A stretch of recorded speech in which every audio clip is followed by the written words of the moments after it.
大家好，欢迎回到目光塔罗的频道。今天看的话题是前几天很多朋友都投稿过的暗恋的人对你的想法以及下一步的发展。大家可以通过点赞和本视频交换能量哦。在你面前分别有3组哈利波特巧克力蛙片，第一组是我们的格兰芬多先生，第2组是拉文克劳女士，第3组是赫季帕奇女士。为什么没有斯莱特林呢？因为我没有抽到。我们一起深呼吸，集中注意力，放空大脑，面前的3组指示物，大家凭借内心第一想法，选一组你感觉最有缘分的吧。欢迎来到第1组牌，第1组牌是我们这个格兰芬多先生，我觉得有勇气选到第1组，你还是蛮想让对方来看到你的，或者说你们2个已经有一种就是四目相对，然后是有一个相交流的，就是前期沟通的这个工作已经做得还蛮流畅的。我们看牌面啊，他对你的感觉出现了这个隐士、战车以及我们的圣杯7这个牌。看上去他其实好像还不是特别的了解你，整体对你印象感觉上觉得你这个人好像就是压力挺大的，或者说是身上负担包袱蛮重的，能有一些要完成的目标，要去做的事情，就每天都看你好像很忙的样子，就是看到你可能会有很多任务压在身上，然后你有时候会比较佛系，然后忙的时候也找不到你人那种感觉，就是很多事情他就先对你有个感觉，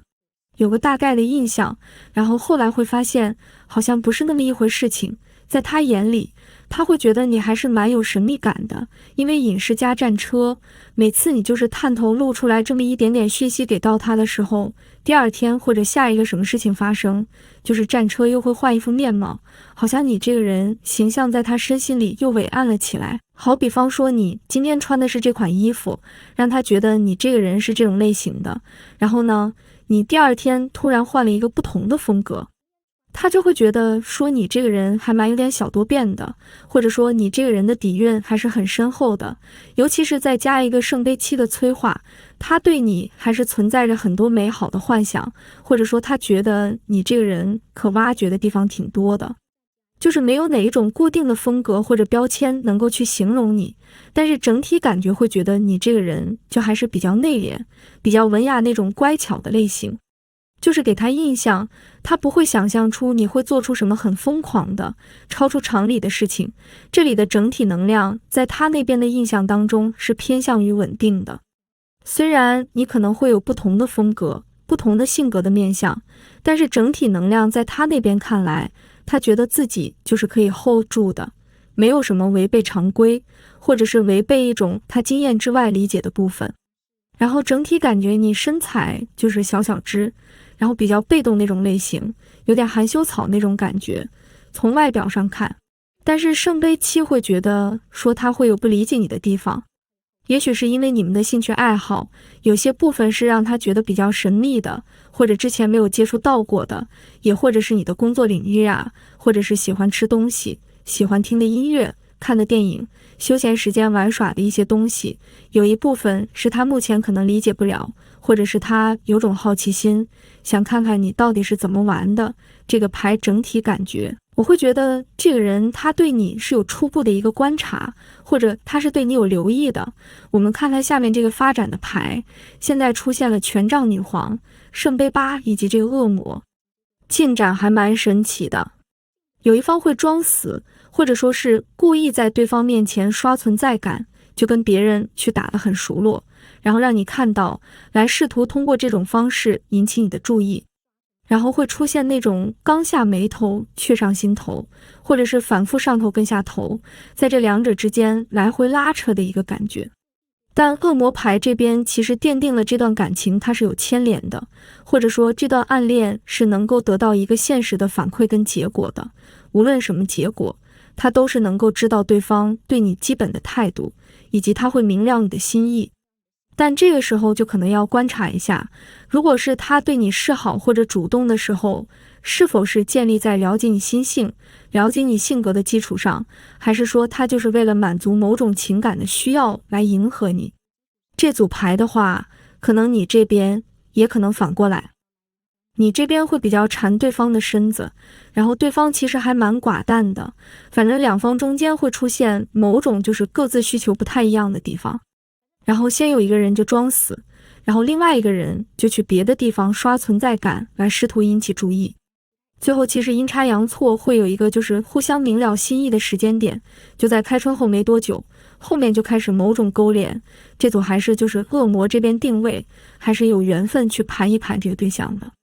我会觉得是对方可能前期他会装死，但是后期他会有些具体的事情会跟你商量，然后聊着聊着就有不一样的感觉在他心里面滋生出来。好吧，这组牌我会觉得化被动为主动，就是先得让他看到你，然后你再就是释放出你自己的能量，之后你再装死也可以呀。这边权杖女皇就是你有能力去主动，但是这个时候你反倒要就是小套路一波对方，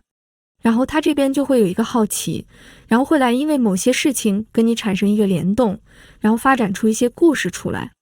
这是给到第一组牌朋友们的解读。如果你喜欢我的视频，感到有所启发，欢迎帮忙给我点赞订阅哦。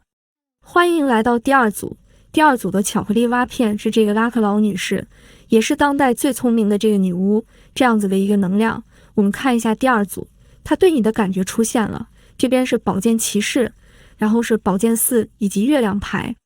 她觉得你这个人蛮难搞的，就是能够把你搞定的人，他会觉得说是需要那种情商智商双商要很高，因为你心思还是蛮绵密的，就蛮神秘的，就有时候你可能跟他发信息啊，或者说说话啊，他可能会自己内部要消化很久才能够理解，或者说他会想比较多，你的目的是什么，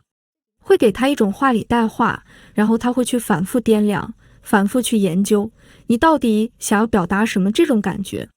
然后他其实是有一点点疑惑，就是不知道你到底喜欢什么，或者说你喜欢的东西，感兴趣的东西挺深的。然后他自己的品味呢，就是相对比较大众化吧，或者说他自己休息的时候就直接躺在家里什么也不干，然后可能你这边就会还蛮诗情画意的去描绘或者思考一些问题的，就会觉得你这个人很有逻辑思维跟感性的这个情绪感知力，没有说好像一定要用感性或者理性来形容你。就这两种能量是在你体内让他感觉到是并存的，然后想要达到一个什么目的，你就是会比较拼命去努力奋斗，往那个目标去冲，就很有针对性的去把握住自己想要的东西，很有目标感。但是这个时候他也能看到你的一些脆弱面，可能你无意有意就是流露出来的一些犹豫不决呀，或者是灵魂深处有一种小自卑的感觉。那我觉得这组因为三个正位的感觉，我会觉得对方看你，他自己觉得他看得蛮准的，或者说他能够通过你的一些行为，或者你分享出来的内容，会感觉到你这个人确实是有那种矛盾的情感特质，矛盾的性格特质。有时候他会觉得你想法挺奇特的，就是因为他要花时间去消化嘛。一方面他就是可能正常来阅读你的话，他不一定能马上按照字面意思去理解，就有点会觉得你的思维是有点超出日常的理解了，所以他花点心思。我们看看这个，因为达文克劳嘛，看他这个背后应该有个介绍的，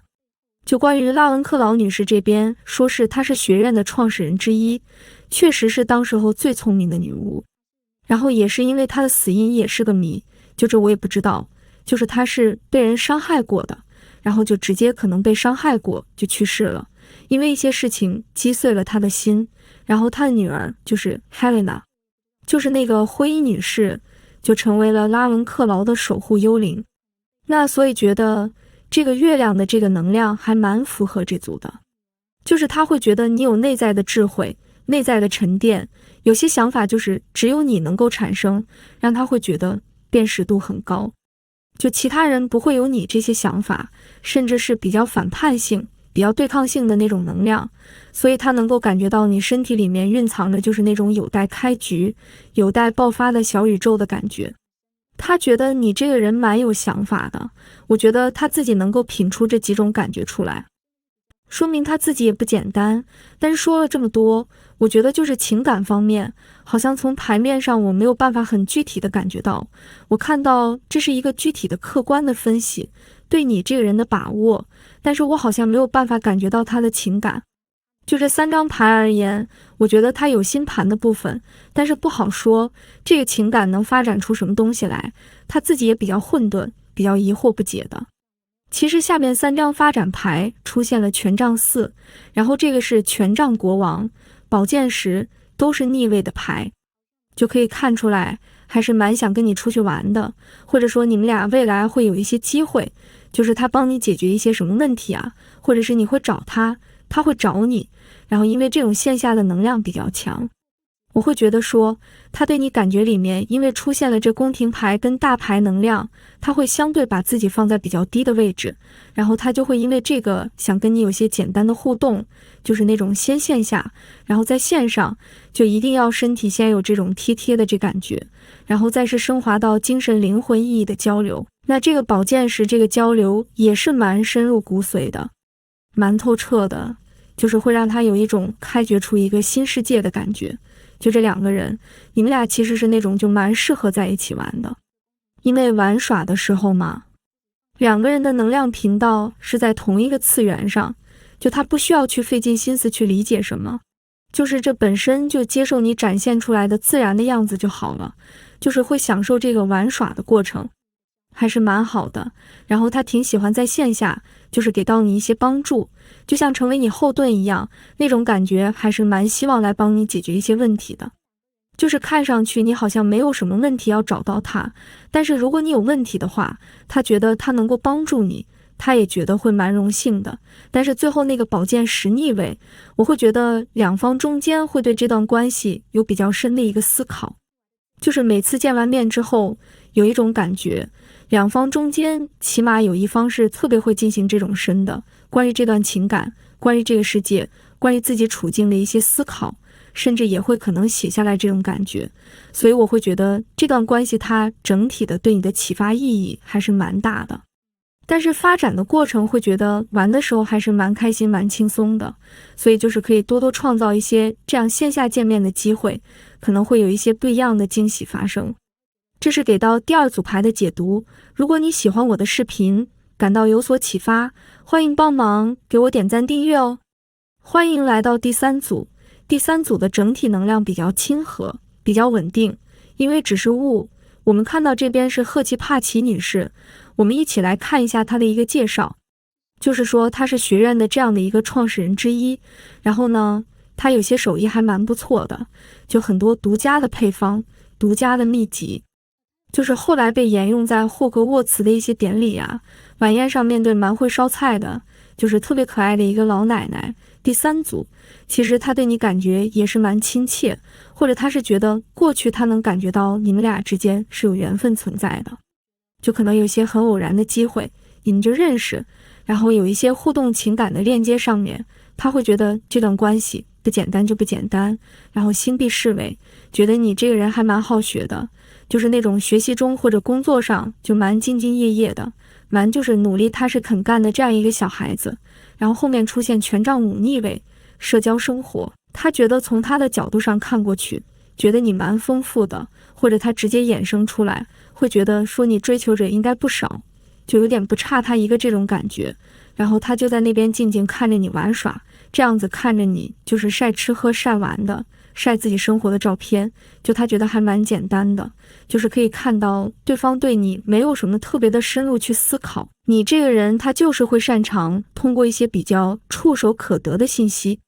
来感觉到你这个人还蛮有亲和力，或者说蛮舒服，给人感觉有时候也会有调皮这种感觉。就剩被一逆位嘛，对方大概是有感觉你是对他有意思的，他这人本身就比较的敏锐，或者他就知道自己会受别人喜欢，所以他也可能把你放在这一波人当中，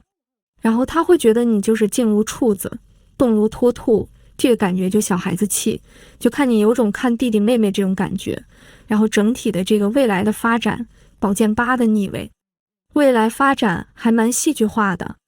就是2个人好像会有那种分享同一杯饮料这种时候，然后他也会就是跟你讲蛮多自己的经历，或者你这边会分享一点自己的这种经历，但是这个交流过程中会带有一点点不太真诚的部分，就是有一种伪装或者是夸大的成分在里面，可能是你也可能是对方。然后到宝剑会有一种戳穿的时候，就是你们俩对彼此的感觉就存在一种有一方会有一种有意识或者无意识的打造某种人设，然后宝剑八其实会在这段关系中想通很多事情，想通蛮多的。然后是你在讲一些私密的事情的时候，你是能够知道对方到底是懂你还是不懂你，或者他到底是一个什么态度，到底是不适合跟你在一起，就自己会有这感觉的。然后就互相可能都会发现对方有一些华而不实的成分在里面。然后到了宝剑八这边，就是可能要做决定，要把这段关系去发展到什么程度，还是就及时止损，保持一种体面的暗恋程度，或者是某种具体的想法，会有个比较清晰的决定做出来。所以整体可以看出来，他对你还是留下比较体面的印象的，起码从现在看上去。然后后面因为魔术师逆位加宝剑，还是会觉得这段关系可能就是往友情的方向去发展，会相对比较轻松一点。就一旦要确定某种关系或者某种固定的这种羁绊的话，就对彼此都是有一点点压力，因为这组牌其实对方没有对你想很多。一开始你这边可能也是浅浅的，就是暗恋一下，然后看看他到底对自己是个什么看法，都是浅浅的。但是好在浅浅的可以开始，也是比较容易收场，也不会造成什么尴尬。所以整体而言，不论从现状来看，还是从未来来看，都是一个相对体面，不会有那种难以收场。就中间过程中可能有点小戏剧化，可能你会觉得他描述一件事情，跟别人描述跟你描述一件事情会有一些那种类似不一致的地方，就是信息传达的过程中可能会出现一些这种信息偏差的感觉，但不影响整体判断。主要还是说你跟他在一起相处的时间，你会不会觉得尴尬？如果觉得尴尬，就是可能比较适合做朋友，比较舒服一点。就这段关系的一个课题就是要舒服，要保持你自己不需要去做很多改变的。所以这段关系就从简简单单先喝同一杯饮料开始，然后呢慢慢后面的就是顺其自然看它去发展。这是给到第三组牌朋友们的解读。如果你喜欢我的视频，感到受启发，感到有所启发，欢迎帮忙给我点赞订阅哦。我们下期再见啦，拜拜。